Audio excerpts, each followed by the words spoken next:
Oke, selamat pagi Bapak dan Ibu sekalian. Assalamualaikum warahmatullahi wabarakatuh. Selamat bergabung di sesi ketiga acara webinar Direction Live Online tahun 2023. Perkenalkan, nama saya Anissa Citrasana dari tim Solution Strategis sebagai host di LO pada hari ini.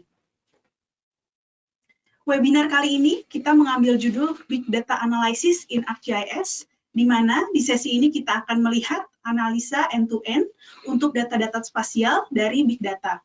Big Data ini menggunakan teknologi yang sangat canggih untuk melakukan komputerisasi, kemudian sangat-sangat powerful juga untuk analisis data spasial, sehingga kita bisa melakukan mencari insight, kemudian mencari informasi dan juga data-data dan juga aplikasi yang baru dengan Big Data ini.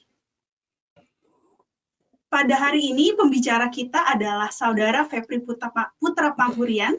Beliau adalah tim dari analitik dan juga data management lead di ISRI Indonesia.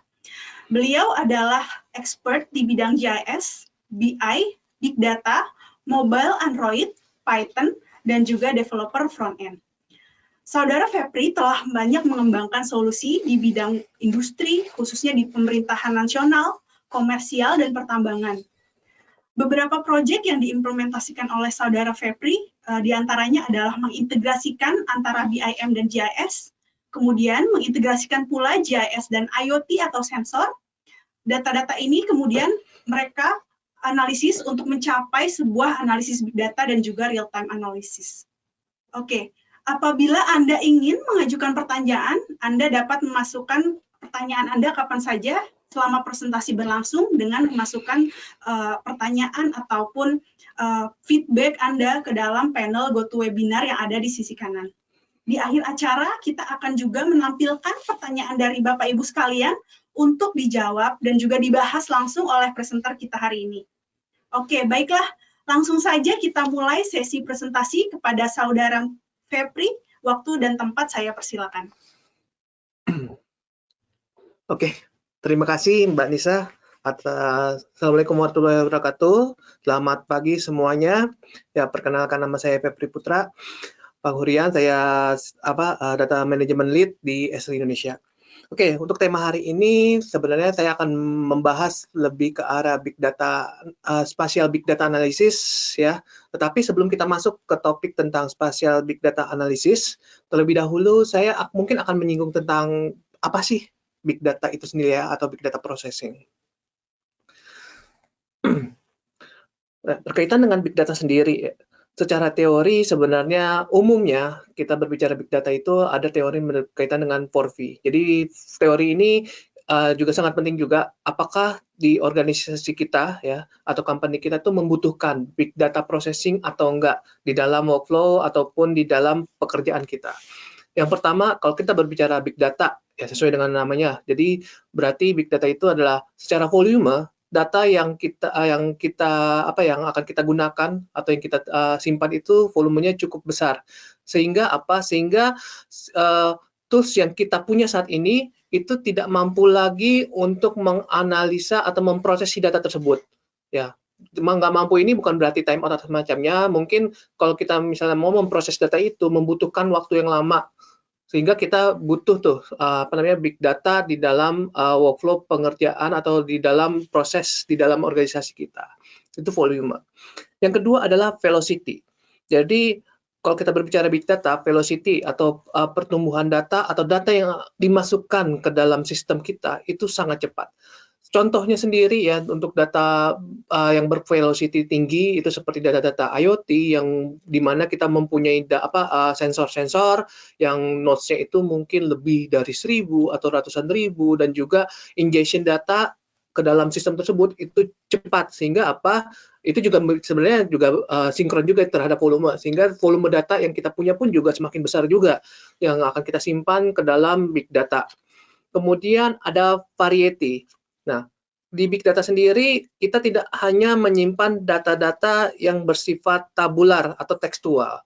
Jadi data yang kita simpan pun juga beragam, mulai data yang tidak terstruktur atau unstructured, kemudian data yang data-data yang bersifat audiovisual atau imagery itu bisa kita simpan juga ke dalam big data storage atau biasa kita sebut dengan data lake. Jadi kalau data-data misalnya imagery ini misalnya dari data Sentinel ataupun data-data bisa dari drone yang kita akuisisi, bisa tuh kita simpan ke dalam data lake. Tetapi nanti saya akan bahas juga ya untuk konteks untuk pertemuan hari ini, saya tidak akan membahas berkaitan dengan pengolahan data citra atau data imagery, tapi lebih ke arah data tekstual ya, baik itu structure atau unstructured yang ada untuk pemrosesan data yang bervolume besar. Dan yang terakhir adalah veracity. Jadi untuk big data sendiri, 4V-nya yang terakhir adalah veracity. Jadi bagaimana proses kita melakukan kayak filterisasi dari data yang ingin kita masukkan ke dalam data storage big data kita. Jadi kita butuh kayak semacam ingestion ataupun tools-tools yang berkaitan dengan ETL atau ELT itu untuk bisa melakukan pemrosesan data sebelum kita simpan. Jadi salah satu hal yang penting terhadap big data itu sendiri adalah data manajemennya. Ya. Jadi bagaimana kita memanage data itu sehingga bisa nanti kita proses di analisis selanjutnya. Nah, berkaitan dengan dengan 4V tadi. Jadi saya coba memilah-milah dan saya coba membagi beberapa tools berkaitan dengan big data. Jadi big data itu kita tidak berbicara big data itu suatu konsep. Ya, jadi kita berbicara arsitektur, di mana di arsitektur sendiri itu melibatkan banyak tools atau aplikasi di dalamnya. Dan aplikasi-aplikasi ini sebenarnya kalau kita berbicara tentang big data sendiri, itu ada layer-layer sendiri tuh berkaitan dengan big data arsitektur. Nah, di dalam layer-layer itu juga ada tools-tools yang kita pakai untuk di dalam arsitektur dari big data kita. Nah, di sini saya coba bagi menjadi 4. Yang pertama adalah data storage atau tempat penyimpanan dari big data kita. Biasanya common kita menggunakan HDFS ya. HD file system dan turunannya, di sini turunannya kita bisa menggunakan HBase ataupun Hive ataupun Cassandra. Nah, di dalam ArcGIS sendiri sebenarnya kita juga punya namanya data storage untuk data big data ya untuk skala besar, itu spatiotemporal. Kemudian untuk ingestion, nah untuk ingestion sendiri merupakan tools yang kita pakai untuk mengakuisisi data atau menggather data, baik itu data source dari luar sistem kita, ataupun mungkin kita mau memproses lagi dari data lake kita. Nah, di sini yang biasa dipakai ya, itu ada Apache Scoop yang sering dipakai, ataupun yang lebih scripting, kita bisa menggunakan Airflow yang common biasa digunakan untuk proses ingestion ataupun proses filtering data sebelum kita masukkan ke dalam data storage. Dan juga salah satu tools yang di ArcGIS Enterprise, kita punya yang namanya GeoEvent Server. Mungkin kalau rekan-rekan atau yang udah menyaksikan sesi webinar sebelumnya tentang GeoEvent, ya bisa tuh melihat bagaimana GeoEvent in action untuk melakukan pemrosesan data, baik itu data dari sensor-sensor stasioner, ya, atau misalnya sensor-sensor GPS, bahkan bisa melakukan analisis secara real time, ya, spatial real time analysis menggunakan GeoEvent. Kemudian nextnya untuk analisis sendiri, biasa common kita menggunakan Spark Cluster atau ya Apache Spark, dan di ArcGIS Enterprise dan juga yang saya akan singgung banyak di hari ini kita berkaitan dengan ArcGIS Enterprise dengan produknya itu GeoAnalytics Server ataupun GeoAnalytics Desktop dan juga GeoAnalytics Engine. Dan yang terakhir, setelah kita sudah melakukan penyimpanan data, udah kita akuisisi juga menggunakan ingestion tools, kemudian kita analisis ya si datanya ini menggunakan Spark ataupun GeoAnalytics. Nah, next selanjutnya adalah memvisualisasikan dari hasil dari analisis yang sudah kita lakukan. Nah, di sini kita bisa menggunakan Power BI, Tableau, atau di ArcGIS Enterprise banyak tools yang bisa kita pakai. Misalnya kita menggunakan Operation Dashboard, ArcGIS Insight, atau ArcGIS Notebook juga ya sebagai media visualisasi dari hasil data di analisis kita. Oke, mungkin sebelum Mas Febri lebih lanjut membahas teknikal tentang data ini, saya punya satu pertanyaan nih. Mungkin sama juga pertanyaan-pertanyaan ini yang ada di benak rekan-rekan yang sedang menyaksikan, terutama yang sedang fokus di industri masing-masing. Nah, untuk konsep dari big data sendiri, kemudian tools-tools dari big data ini, sebenarnya apa sih manfaat, benefit, dan juga advantages yang bisa didapatkan oleh user-user, terutama misalnya bisa mengefektifkan operasionalnya atau benefit lainnya. Oke. Kita berbicara konteksnya untuk spasial ya. Biasanya kalau kita bicara big data sendiri, kita lebih ke arah pengolahan skala besar, tetapi untuk data yang tabular.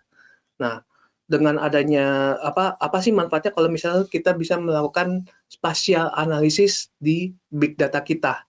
Nah, mungkin saya akan coba kasih contoh ya berkaitan dengan apa manfaat dari spatial analisis kalau kita melakukannya di big data atau dengan skala besar. Misalnya di sini contohnya kita bisa melakukan clustering ya terhadap dataset yang ukurannya skalanya besar. Jadi ini dataset New York Uber pick up. Jadi ini data berkaitan si Uber mempick up si customer-nya di New York City. Jadi kalau kita bicara datanya itu datasetnya ini cukup besar dan juga mungkin bisa di-download juga ya di dalam Kaggle. Nah, kalau di Kaggle sendiri kalau dilihat dari datasetnya sendiri banyak sudah orang-orang itu melakukan pengolahan datasetnya itu secara tabular. Nah, tetapi kalau misalnya kita bisa melakukan secara spasial, manfaatnya tuh kurang lebih seperti ini. Jadi dari data-data set yang ada nih mungkin kelihatannya agak chaos ya. Kita punya data set secara spatio temporal. Nah, kita coba melakukan clustering. Jadi titik mana yang sering Uber itu ngejemput customer-nya. Nah, dari situ kita bisa melihat dari data set secara dari tempat dan waktu dan juga dilihat juga utilisasinya ini kita menggunakan GeoAnalytics desktop ya. Jadi dengan menggunakan GeoAnalytics desktop ya kita bisa memproses dataset yang cukup besar ini dengan mengoptimalkan seluruh core yang ada di dalam desktop komputer kita. Sehingga pemrosesannya jauh lebih cepat dan kita bisa mendapatkan insight juga lebih cepat dengan menggunakan GeoAnalytics desktop ini.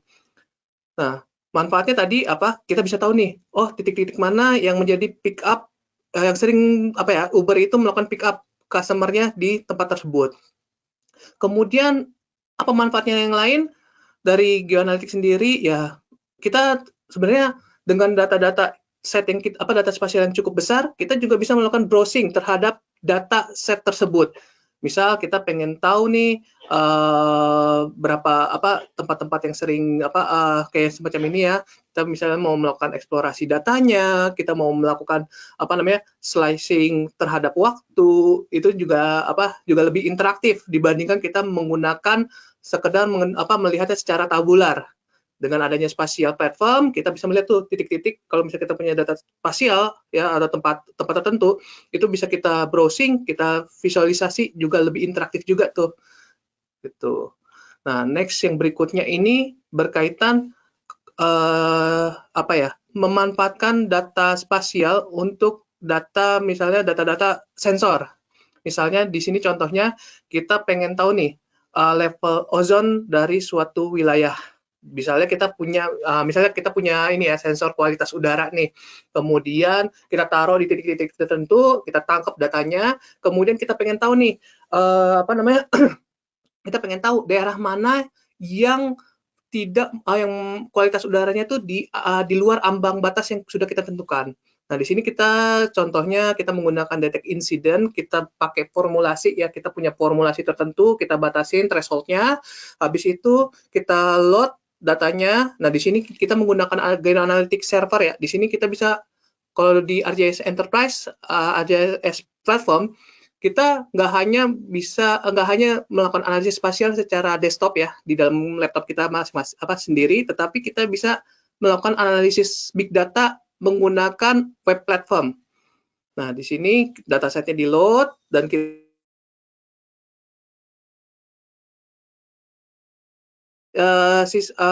di sensor yang kita taruh tuh titik mana yang merupakan ya kualitas udaranya tuh yang di luar dari ambang batas yang sudah kita tentukan. Sehingga kita bisa dapat insight tambahan tuh. Insight tambahan, oh di daerah sini tuh ya level kualitas udaranya buruk dalam kurun waktu tertentu. Jadi banyak manfaatnya ya berkaitan dengan big data spatial big data analysis, bukan hanya data secara tabular yang bisa kita representasikan, tetapi kita juga bisa melihat atau memvisualisasikannya secara spasial, sehingga kita dapat insight yang lebih juga dan juga visualisasinya atau lebih interaktif kalau kita menggunakan kita melakukan analisis big data ini secara spasial. Ya, gitu kurang lebih Mbak Anissa. Jadi manfaatnya ya sebenarnya banyak banget sih gitu. Nggak hanya kita cuman monoton kita lihat data tabular, tapi dengan adanya platform spasial ini kita bisa dapat insight tambahan baru lah dari visualisasi yang kita lakukan. Baik, wah, sangat menarik ya. Jadi kalau boleh saya persingkat, jadi memang penggunaan konsep big data terutama untuk spasial ini tidak hanya untuk melakukan visualisasi misalnya dari tabular ke arah spasial, tapi juga memberikan insight yang baru, terutama untuk industri yang spesifik ke yang saat ini rekan-rekan berada seperti itu. Oke, mungkin boleh dilanjutkan materinya, Mas Febri, persilakan. Ya, dari 3 demo tadi ya yang sudah saya contohkan, itu saya menggunakan platform ArcGIS. Nah, di dalam platform ArcGIS sendiri, kalau kita mau melakukan big data analysis ya secara spasial, itu ada namanya extension namanya GeoAnalytics. Oke. Nah, apa sih GeoAnalytics itu sendiri ya di dalam ArcGIS? Jadi GeoAnalytics sendiri adalah parallel computing. Jadi kita bisa melakukan komputasi secara paralel, tapi paralel ini tidak hanya dalam satu server atau satu CPU kita menggunakan multi CPU, tetapi lebih ke arah satu cluster. Jadi lebih dari satu server. Yang dimana kita bisa melakukan analisa data dengan skala besar secara cepat, dan juga untuk GeoAnalytics ini kita memproses data-data vektor ataupun tabular data.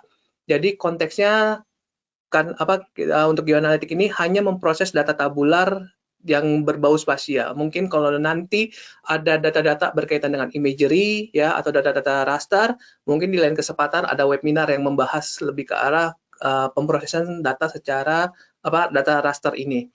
Kemudian di dalam GeoAnalytics sendiri ya yang membuat platform ini powerful, jadi tidak hanya secara visualisasi kita bisa tampilkan si data skala besar ini data skala besar ini secara spasial ya menggunakan GIS, tetapi di dalamnya sendiri sudah ada tools-tools berkaitan geoprocessing atau analisis yang sudah disediakan di platform ini. Jadi kita tidak perlu sebagai developer, kita tidak perlu lagi melakukan scripting ulang, membuat logic ulang, ataupun ya kita mencari-cari library. Jadi udah one stop solution juga di dalam ArcGIS ini. Jadi kita sesuaikan kebutuhan analisis kita seperti apa, kita lihat apakah di ArcGIS ada, itu bisa kita manfaatkan. Jadi cuma tinggal masukkan parameter-parameternya. Oke.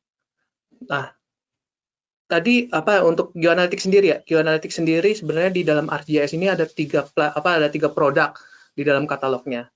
Yang pertama adalah GeoAnalytics Server. Jadi dia ada di atas ini ya, ArcGIS Enterprise. Di sini kita bisa membangun cluster ini ya GeoAnalytics di dalam organisasi kita. Nah, syaratnya sendiri kalau kita pengen punya nih GeoAnalytics Server, kita membutuhkan pertama ya ArcGIS Enterprise dan juga plus extension GeoAnalytics Server, sehingga kita bisa membangun cluster berkaitan pemrosesan big data di dalam ArcGIS Enterprise. Itu GeoAnalytics Server. Kemudian untuk yang kedua adalah GeoAnalytics Desktop. Jadi GeoAnalytics Desktop ini sebenarnya ArcGIS Pro, jadi versi desktop dari si ArcGIS ya. Jadi kita bisa mengoptimalkan CPU yang ada di desktop kita untuk pemrosesan data skala besar ini, dan ini kita membutuhkan advanced license. Jadi kalau user-user yang sudah punya ArcGIS Pro dan license-nya advance, sebenarnya bisa mencoba ya atau mencicipi berkaitan dengan parallel processing atau multi CPU proses di dalam laptopnya masing-masing untuk pemrosesan data-data big data. Mungkin kalau misalnya mau memproses data org ataupun parquet, itu bisa tuh kita coba-coba dulu di GeoAnalytics Desktop, baru bisa kita publishing. Kalau misalnya kita pengen share, kita membutuhkan GeoAnalytics Server untuk mempublishing berkaitan geoprocessing ataupun hasil dari analisisnya. Itu bisa kita publishing menggunakan GeoAnalytics Server. Nah, kemudian yang lebih spesial lagi sebenarnya produk satu ini yaitu GeoAnalytics Engine. Jadi GeoAnalytics Engine ini kita bisa melakukan parallel processing, tetapi tidak menggunakan ArcGIS Enterprise, tetapi kita melakukan komputasinya di atas Spark Cluster. Jadi kalau misalnya user-user nih yang infrastruktur big datanya atau big data stack-nya itu udah mature, punya Spark Cluster, nah dan juga mungkin pengen mencicipi berkaitan dengan spatial analysis, bisa tuh menggunakan GeoAnalytic Engine. Jadi di GeoAnalytic Engine ini kalau kita di Spark Cluster itu bisa tuh kita manfaatkan Spark Cluster buat analisis spasial gitu. Dan juga yang spesialnya lagi untuk GeoAnalytic Engine ini kita licensingnya mungkin akan saya bahas. Licensingnya itu cukup cukup fleksibel. Jadi kalau misalnya kita lagi nggak membutuhkan spatial analisis, jadi nggak perlu jadi lisensinya itu kredit, jadi kita nggak perlu kreditnya ini nggak akan berkurang, dan juga lebih fleksibel kalau misalnya kita pengen spatial analisis tuh cuma sewaktu-waktu aja, nggak sering kita melakukan spatial analisis di platform kita. Baik. Mas Febri. Jadi sangat menarik ini. Jadi ArcGIS terutama untuk big data analysis ini sangat powerful ya. Terutama tadi teknologi geoanalytics yang tersedia oleh Esri sudah disediakan. Nah, dari ketiga produk ini kira-kira mana sih yang paling mandatory untuk dimiliki oleh user yang mungkin sedang menyaksikan? Mungkin apakah langsung ke arah yang engine geoanalytics atau yang versi desktop dulu? Mungkin dari Mas Febri ada nih rekomendasi? Kalau rekomendasi saya ya mungkin kalau user-user yang udah punya ArcGIS desktop terutama yang advance dan pengen coba untuk berkaitan dengan untuk big data analysis, bisa tuh mencoba dulu menggunakan GeoAnalytic desktop. Nah, tetapi kalau misalnya udah di tahap misalnya dari hasil pengolahan GeoAnalytic desktop ini sudah pengen di-share ya ke dalam satu organisasi, itu bisa tuh menggunakan GeoAnalytic server yang on-premise untuk mendeploy proses analisis yang mereka sudah lakukan ke dalam satu company seperti itu. Nah, tetapi kalau misalnya katakanlah nih company ini lebih banyak programmer ataupun data scientist dan pengen coba nih berkaitan dengan pemrosesan spasial dari ArcGIS. Nah, itu bisa menggunakan GeoAnalytic Engine. Nah, satu hal yang menarik berkaitan dengan GeoAnalytic Engine ini nggak hanya berjalan di atas Spark Cluster on-premise yang kita punya. Mungkin kalau misalnya yang sudah biasa menggunakan platform analisis Spark ya, yang di cloud, misalnya yang pernah saya coba itu di Synapse Analytics dari Azure, itu bisa tuh menggunakan GeoAnalytic Engine ini. Jadi kalau misalnya ada platform mungkin nanti kita coba juga ya, mungkin saya akan coba apakah GeoAnalytic ini bisa jalan di atas Python notebooknya si Google. Nah, itu juga atau Google Colab mungkin bisa juga tuh dimanfaatkan juga, karena ya salah satu syarat bisa menggunakan GeoAnalytic Engine ini adalah kita membutuhkan Spark Cluster. Jadi kalau platform-platform cloud yang dimana dia pemrosesan engine-nya di belakangnya udah menggunakan Spark, sebenarnya bisa menggunakan GeoAnalytic Engine, sehingga tanpa harus kita punya Spark Cluster secara on-premise ataupun GeoAnalytic server secara on-premise, sebenarnya kita bisa menggunakan cloud platform juga nih untuk pemrosesan spasial kalau kita mau. Gitu. Jadi memang banyak pilihan lah produk di dalam ArcGIS kalau misalnya kita pengen menggunakan mau ingin mencicipi spatial analisis gitu, Mbak Anissa, berkaitan dengan GeoAnalytic ini. Baik, sangat menarik ya. Jadi mungkin kalau saya bisa simpulkan untuk ketiga produk ini memang dari ArcGIS platformnya sangat fleksibel, terutama untuk kebutuhan needs masing-masing industri atau organisasi seperti itu. Benar. Baik, oke.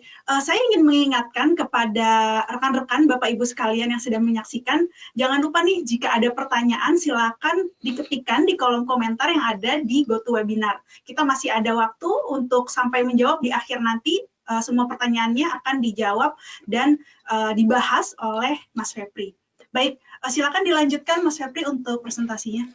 Oke, tadi saya sebutkan bahwa platform ArcGIS ini cukup powerful. Selain kita bisa memproses secara paralel data-data berkaitan dengan big data, sebenarnya di dalam platformnya sendiri ya GeoAnalytic ini juga sudah banyak function-function yang sudah disediakan. Jadi kita tidak perlu lagi membuat ulang dari function yang analisis yang ada. Yang pertama, kita bisa melakukan summarize data, kemudian kita bisa melakukan analisis pattern ya, atau ya analisis pattern, kemudian find location, kemudian use proximity, data enrichment, dan juga manajemen data. Nah, jadi dari sekumpulan ini ya, biasanya yang saya sering pakai itu biasanya kayak agregat poin, itu sering saya pakai, kemudian join feature ya, dengan skala dengan menggunakan dataset yang cukup besar, itu juga sering saya pakai, kemudian reconstruct track, itu juga sering saya pakai, jadi kalau misalnya saya punya data-data titik nih dari GPS, saya pengen bikin lainnya dari data-data titik dari pergerakan GPS data, itu bisa tuh menggunakan reconstruct track, kemudian tadi dari sampel ya ada tuh yang berkaitan dengan detect insiden, kemudian yang sering ya banyak yang bisa kita pakai di dalam geoanalitik ini ya, platform ArcGIS Geoanalytic. Nah, tapi di luar dari ini pun juga kita bisa menambahkan library-library lain di luar dari ArcGIS, sehingga ya kita bisa improve lagi, misalnya mungkin dari OSS kita misalnya menggunakan Spark ML ataupun semacamnya bisa kita tambahkan di platform ArcGIS. Gitu. Nah, untuk data-datanya sendiri yang bisa kita consume ya di dalam ArcGIS, di sini kita bisa menggunakan dataset yang dari ArcGIS Enterprise Portal ya, data-data yang udah kita deploy jadi feature service, atau misalnya data yang kita collect menggunakan GeoEvent Server yang tadi saya bahas, ingestion kita bisa menggunakan GeoEvent Server, kemudian data-data yang ada di dalam Hive, HDFS atau file sistem kita yang kita share itu juga kita bisa gunakan sebagai data source. Dan yang terakhir cloud storage, misalnya kita bisa membaca data-data misalnya dari Amazon S3 atau Azure storage account, itu bisa kita pakai tuh di menggunakan cloud storage di dalam Geoanalytic server ya, di platform ArcGIS Geoanalytic. Nah, di sini datanya ya tadi Hive HDFS, shared folder, cloud storage itu bisa kita baca, dan juga format-format file yang common disimpan di dalam data lake seperti CSV atau misalnya S3 ya, kita bisa menggunakan save file juga kita simpan ke dalam data lake, atau yang common biasanya yang sering saya pakai itu menggunakan file formatnya Parquet ataupun ORG. Jadi ya fleksibel juga untuk kalau kita mengaktifkan feature atau extension Geoanalytic ini, file-file yang biasa common dipakai di big data kayak Parquet gitu bisa tuh kita set sebagai sumber data untuk proses analisis di Geoanalytic.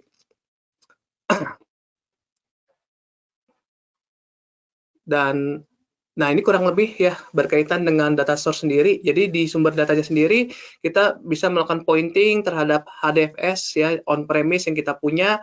Ya di sini dilihat ya kita pointing terus jadi kayak sumber data ya di dalam ArcGIS server. Dan ini sebenarnya bisa sumber data ini bisa kita pakai juga nih sebagai dataset untuk kita melakukan proses analisis nanti di Geoanalytic server ya, ini di platformnya ArcGIS Enterprise, jadi ini Geoanalytic server. Nah, itu bisa kita pakai sebagai sumber data dari dataset yang kita set, ataupun misalnya kalau kita punya dataset lain misalnya di cloud storage, ini bisa kita pointing juga. Jadi banyaklah sumber-sumber data ataupun format yang bisa kita pakai untuk pemrosesan di geoanalitik atau di big data, spatial big data yang ada di ArcGIS platform. Nah, yang terakhir, produk yang menurut saya cukup spesial ini adalah Spark Cluster, yang tadi saya highlight ya berkaitan dengan Geoanalytic Engine ini adalah kita tanpa harus punya Geoanalytic server secara on-premise, dan misal kita juga udah cukup mature juga menggunakan Spark ya, kita punya Spark Cluster, kita bisa menggunakan si Spark Cluster ini sebagai pemrosesan spasial. Kita menambahkan pemrosesan spasial di dalam big data workflow kita. Nah, di sini contohnya saya menggunakan di dalam workflow ini saya menggunakan 2 node ya untuk memproses data di dalam Apache Spark, dan dari data source-nya sendiri juga seperti ArcGIS kita bisa menambahkan data source sebanyak apapun variasinya macam-macam ya, ada cloud storage, database server, atau ada RDBMS ataupun ArcGIS feature service itu bisa kita tambahkan. Jadi tanpa harus kita melakukan konversi, feature service itu bisa dimasukkan ke dalam workflow kita, dan outputnya bisa kita balikin ke ArcGIS Enterprise ataupun kita bisa masukkan ke dalam data mart atau sumber data yang lain, misalnya kita pakai object storage ataupun bisa ke dokumen DB atau MongoDB, itu bisa. Ya, untuk licensingnya sendiri untuk geoanalitik ini dia berbasiskan apa namanya kredit ya. Jadi kalau misalnya kita lagi memproses, kredit ini akan berkurang. Nah, tetapi kalau misalnya kredit kita lagi nggak memproses secara menggunakan geoanalitik, maka si kredit ini nggak akan berkurang, sehingga secara penggunaan pun bisa lebih measurable ya, makanya bisa terukur. Kalau lagi kita nggak membutuhkan ya nggak akan berkurang kreditnya, tapi pas lagi kita kita jalankan prosesnya baru kredit itu berkurang gitu. Dan juga interface-nya sendiri karena dia di atas Spark Engine ya, jadi kita bisa menambahkan geoanalitik kayak semacam library geoanalitik ini ke dalam workflow pemrosesan dari analisis kita. Jadi kalau kita pengen nambahin spatial analisis di dalam Python notebook kita atau dalam workflow kita, ya kita cuma tinggal panggil geoanalitik, masukkan username, password, dan juga ya nanti dia akan mengurangi kredit tersebut, baru kita bisa memproses data tersebut secara spasial dari workflow yang udah kita sudah buat sebelumnya. Ya, ini contohnya di demo ini saya memproses data berkaitan dengan pergerakan badai. Jadi dari dataset pergerakan badai saya coba lihat nih daerah-daerah mana yang merupakan terdampak dari pergerakan badai tersebut. Jadi yang warna merah itu adalah dia daerah yang terdampak dari badai, yang biru itu enggak. Nah, ini pemrosesan datasetnya dari Hurricane ini, dari dataset Kaggle ya, ini open juga, itu cukup datanya cukup gede, sekitar 2 juta row set data. Terus saya melakukan join intersect terhadap batas administrasi di US. Hasilnya kurang lebih seperti ini. Dan juga karena di atas Spark cluster tadi ya, saya melakukannya di 2 node di dalam Spark cluster saya, itu kurang lebih kita membutuhkan sekitar 10 menit atau 5 menit untuk memproses dataset sebanyak itu di dalam menggunakan Geoanalytic Engine. Jadi memang cukup powerful dan juga fleksibel juga dari Geoanalytic Engine ini. Benefitnya sendiri, apa sih benefit dari ArcGIS ini? Ya, pertama kita bisa melakukan spatial analisis ya di dalam big data stack kita. Kemudian kita juga bisa melakukan analisis spasial secara paralel, baik itu dengan menggunakan ArcGIS server, Geoanalytic server ataupun engine ya.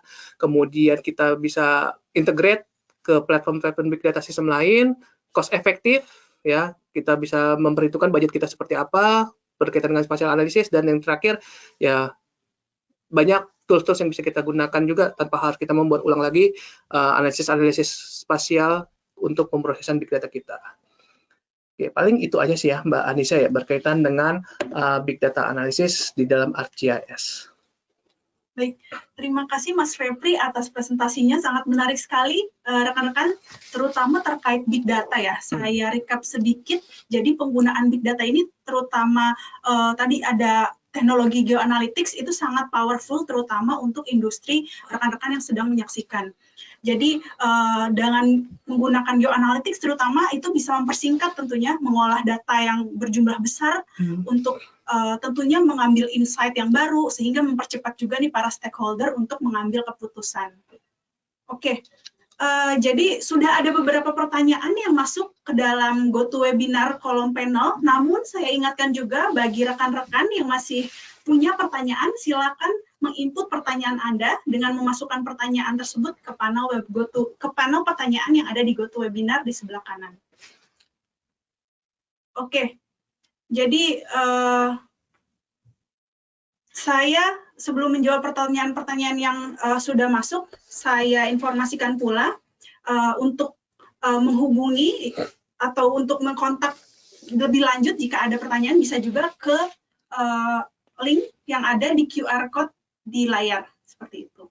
Baik, saya coba mulai bacakan dari pertanyaan pertama yang masuk dari Tin Wahyuni. Jadi Mas Febri, ini pertanyaannya sangat menarik sekali ya. Jadi dari saudara Tin Wahyuni ini memiliki pertanyaan, untuk infrastrukturnya butuh berapa server ya? Mungkin dari industri Tin Wahyuni ini ingin mengimplementasikan nih dari sisi geoanalytics maupun big data di konsep yang tadi sudah Mas Febri jelaskan. Oke, untuk geoanalitik ya, mungkin saya akan coba menjawab menggunakan geoanalytic server terlebih dahulu. Jadi kalau kita pengen punya pemrosesan spasial, tapi secara on-premise kita membutuhkan geoanalytic server. Secara best practice ya, secara best practice sendiri, karena dia di atas ArcGIS Enterprise, kita membutuhkan kurang lebih ArcGIS server, portal, kemudian web adaptornya, kemudian geoanalytic server, dan spatiotemporal. Kurang lebih kalau untuk on-premise ya, untuk minimum requirement itu kita membutuhkan 5 server. Jadi ada ArcGIS Enterprise-nya plus ArcGIS server yang geoanalytic plus spatiotemporalnya gitu untuk 5. Tetapi ya 5 itu minimum. Tetapi kalau misalnya kita pengen benar-benar ya untuk pemrosesan secara paralel dengan skala besar, itu kurang lebih kita butuh sekitar 7. Jadi 5 tadi ya, server, portal, web adaptor, geoanalitik spatiotemporal. Nah, geoanalitiknya perlu 3 kalau memungkinkan gitu. Karena kan kalau kita misalnya dataset yang kita punya cukup besar, ya kita kurang lebih ya kita harus benar-benar perlu satu klaster secara utuh, di mana satu klaster itu terdiri dari 3 node dari untuk geoanalytic si server. Nah, tetapi kalau misalnya kita punya Spark kita pengen mengimplementasikan Geoanalytic Engine. Nah, kalau Geoanalytic Engine, kita lihat lagi nih, untuk Spark cluster-nya sendiri, apakah sudah ada atau belum. Biasanya common-nya kalau untuk Spark cluster itu, ya kita butuh kurang lebih sekitar 4 server. 1 untuk master node-nya, 3 untuk worker node-nya. Nah, tetapi kalau misalnya kita pengen nih menggunakan Geoanalytic Engine, tapi menggunakan cloud, itu bisa juga. Jadi beberapa skema-skema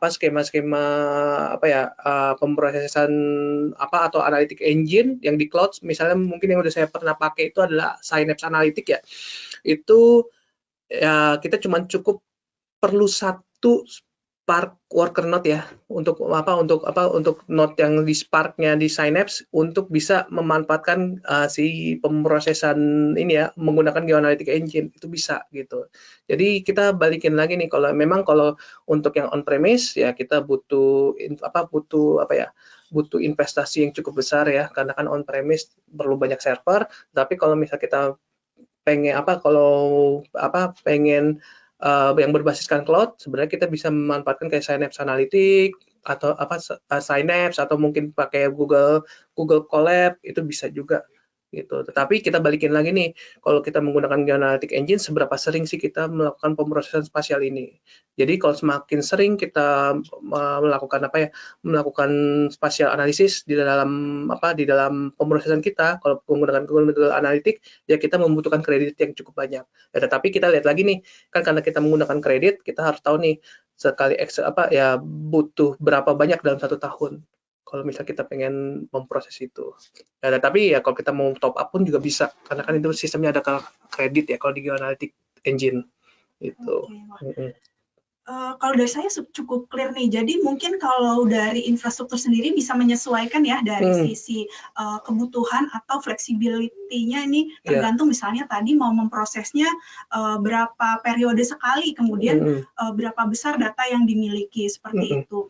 Tadi misalnya kalau dia mau enterprise base berarti harus didukung dengan enterprise base deployment juga dulu ya, baru ditambah dengan Spark servernya. Iya, Geoanalytic Engine-nya, Geoanalytic servernya. Jadi memang seperti itu dari Saudara Tin Wahyuni, semoga sudah clear ya dari pertanyaannya. Baik, kita langsung masuk ke pertanyaan nomor 2. Jadi dari nomor 2 ini ada pertanyaan dari Rifki Kamala. Jadi dari Saudara Rifki ini ada 2 pertanyaan. Yang pertama, bagaimana cara mengakses service geolocation? Kemudian yang kedua, bagaimana bisa mendeteksi nama jalan berdasarkan koordinat yang kita punya. Jadi bagaimana sih dari sisi kedetailannya, apakah bisa mendeteksi suatu titik sampai kedetailannya RT dan juga RW? Mungkin itu pertanyaan dari Rifki Kamala, sangat menarik ya terkait geolocation service. Silakan dijawab Mas Fikri. Untuk konteks ini, kalau kita mau melakukan ini ya, pertama kan berkaitan dengan geolocation atau reverse geocoding. Nah, kalau di dalam parameternya sendiri, ya kita bisa memanfaatkan geocode service dari yang ada di Esri. Nah, tetapi dengan catatan untuk geocode service itu kita membutuhkan kredit, terutama kredit di ArcGIS Online. Nah, itu diperhatikan baik-baik aja ketika kita melakukan geocode service ini, jangan sampai kredit kita tuh habis karena kemakan melakukan si geoprocessing tersebut. Nah, tapi balik lagi ya, kalau untuk akurasinya, ya kalau untuk akurasi mungkin kalau saya lihat ya, kalau dari yang di platform S3 sendiri untuk perkotaan mungkin ada beberapa ya, terutama di daerah Jabodetabek itu bisa sampai RT RW-nya ya secara detail. Tetapi kalau misalnya udah di luar Jabodetabek ataupun daerah-daerah udah mulai terpencil, itu nggak sampai tuh RT RW, bahkan cuma sampai level kecamatan ataupun kabupaten gitu. Bahkan kadang ada beberapa yang nggak sampai nama jalan gitu ya. Memang ya dibalikin lagi ya untuk melakukan reverse geocoding, terutama kalau kita punya poin, kemudian kita pengen tahu RT RW-nya, ya itu ya kita balik lagi dari datasetnya di S3 itu ya tipikalnya seperti itu sih. Tetapi kalau misal kita punya dataset geocode service sendiri, ya itu lain hal. Misalnya kita ya, tapi kita bisa membangun juga sih geocode service ya, tetapi datanya di-maintain oleh kita sendiri, bukan dari provider seperti Esri gitu. Baik, jadi tadi dari jawaban Mas Febri sudah cukup clear ya.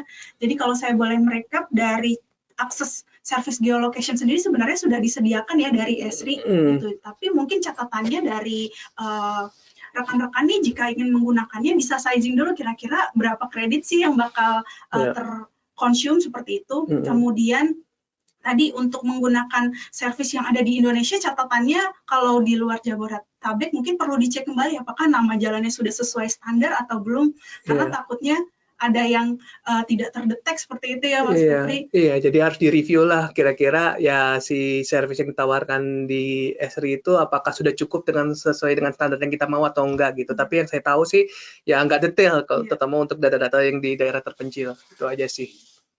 Atau mungkin option lain ya tadi seperti yang sudah disebutkan Mas Febri, bisa dengan menggunakan data jalan sendiri. Iya. Nah, berarti memodelkannya perlu di ArcGIS berbasis desktop dulu ya? Iya, jadi kita ya harus bikin ini ya geocode geocode service sendiri, datasetnya kita bangun sendiri gitu ya. Tapi memang effort ya internal kita sendiri gitu sih. Mungkin itu untuk saudara Rifki Kamala, semoga menjawab ya. Jadi ada beberapa option nih untuk menggunakan geolocation service. Baik, kita coba ke pertanyaan nomor 3 ya, Mas Febri. Jadi pertanyaan selanjutnya ini datang dari saudara Teguh Imam Pribadi. Jadi pertanyaannya adalah, kita ada kebutuhan terkait editing tools di web app builder dengan data yang berjumlah 90 juta. Wah, cukup besar ya data ini. Kemudian beliau bertanya, setahu saya data tersebut harus berbentuk feature service. Apakah memungkinkan feature service ini bisa kita gunakan dengan performance yang baik, tidak ada limit 2000 dan sebagainya? Oke, mungkin ini pertanyaan yang ada di benak rekan-rekan yang ada saat ini. Mungkin boleh dijawab dari Mas Febri, persilakan. Iya, kalau saya berbicara big data processing sendiri, ya sebenarnya kalau konteks saya big data itu kan analisis tool. Jadi kalau data-data yang pengen kita masukkan ke dalam terutama data sourcing dari big data ini, usahain sih sudah tidak melakukan proses updating ataupun deleting lagi ya terhadap data tersebut. Jadi benar-benar udah final. Nah, tetapi kalau misalnya datanya ini saya sebut dengan sifatnya adalah data transaksional ya, karena masih ada sifatnya yang updating. Mungkin ya harus ada workflow tersendiri untuk memproses atau mengubah data tersebut. Jadi usahain tuh data-data misalnya kayak di dataset di dalam data lake kita tuh ya udah benar-benar final. Jadi ya kita perlu workflow sendiri untuk ubah update-update tersebut. Nanti baru kalau data-datanya itu udah final, baru kita tarik untuk proses analisis di dalam big data. Atau misalnya kalau di dalam di dalam ArcGIS kita bisa melakukan yang namanya memainkan skalanya. Jadi sekali kita melakukan rendering di dalam skala terendah ya, makanya skala tertengah. Jadi kita jangan meload seluruh data dalam skala tinggi. Jadi dalam skala tinggi itu jangan kita load seluruh data, itu berat banget. Jadi kita harus memilah nih, kalau misalnya di dalam skala tertentu ya baru si feature itu bisa di-render. Dan ya saran saya juga ya kita menentukan skalanya itu juga ya lihat nih di dalam skala tertentu apakah yang di-render di feature-feature yang di-render itu ya bisa di bawah 1000 gitu ya. Tapi memang ya kita harus trial and error juga ya, dalam artian dari behavior data kita, skala berapa yang optimal untuk bisa merender data tuh bisa di bawah 1000-2000 gitu, dan juga ya nanti prosesnya kita melakukan editing terhadap data tersebut. Tapi menurut saya sih tetap effort kita melakukan seperti itu. Tapi ya saya lebih prefernya adalah kita bikin sistem di luar dari big data processing kita ya untuk melakukan analisis. Jadi kita punya sistem sendiri gitu ya atau workflow sendiri. Nah, di situ baru kita melakukan editing atau perubahan-perubahan tuh di situ. Bukan di waktu kita melakukan processing dari big data processing kita atau kita melakukan rendering report. Itu sih kalau ada saran dari saya. Mungkin kalau memang ada perlu ada didiskusikan, ya mungkin bisa kontak juga sih gimana untuk workflow-nya. Oke. Jadi memang kalau dari yang Mas Febri sudah informasikan tadi, best practice-nya ini membuat suatu workflow tersendiri ya, yang terpisah seperti itu. Atau kalau misalnya yang visibility range tadi itu suatu option yang perlu dilakukan atau seperti itu? Ya, kalau untuk visibility scale itu ya perlu dilakukan ya, apakah tetap dari pihak dari operasional membutuhkan itu atau enggak. Tetapi memang ya kurang begitu best practice sih kalau misalnya kita memproses atau melakukan visualisasi data secara besar tetapi ya belum kita agregasi gitu. Jadi benar-benar raw data kita langsung render karena ya bayangan kita tuh seperti user memakai web browser yang mendownload data tuh sampai bergiga-giga. Ya ibaratnya seperti itu. Kalau kita mau menampilkan raw data kita. Ya jadi ya perlulah ada mekanisme setidaknya data yang di-download via browser itu tuh nggak sampai gigaan yang kita download, tetapi ya mungkin masih dalam kategori ratusan mega, itu aja ratusan mega tuh udah agak berat. Ya paling ya berapa MB lah gitu, sehingga dari sisi atau experience dari usernya pun juga lebih baik. Gitu. Benar. Oke. Jadi memang terkait tadi sangat berpengaruh terhadap performance yang bakal dijalani oleh penggunanya ya. Iya benar. Baiknya tadi dari Mas Febri juga kalau ada pertanyaan lebih lanjut nih bisa juga kita konsultasikan bersama seperti itu. Oke. Mungkin itu jawaban dari Mas Febri. Semoga sudah clear ya. Jadi kita ada di penghujung acara nih Mas Febri. Terima kasih Bapak Ibu yang telah bergabung dan bertanya. Sekedar mengingatkan sesi di LO webinar ini kami rekam dan nantinya rekaman ini akan dikirimkan ke email Bapak Ibu. Pada kesempatan kali ini juga saya informasikan bahwa acara webinar Direction Live Online akan diadakan kembali di bulan Mei. Dan kedepannya di LO ini kami akan juga berfokus kepada masing-masing industri. Untuk itu saya ingatkan untuk berlangganan dengan men-scan QR Code yang ada di layar. Nantinya Bapak Ibu sekalian akan mendapatkan update, kemudian dan juga undangan webinar selanjutnya. Oke, terima kasih dan sampai jumpa di acara webinar selanjutnya. Assalamualaikum warahmatullahi wabarakatuh.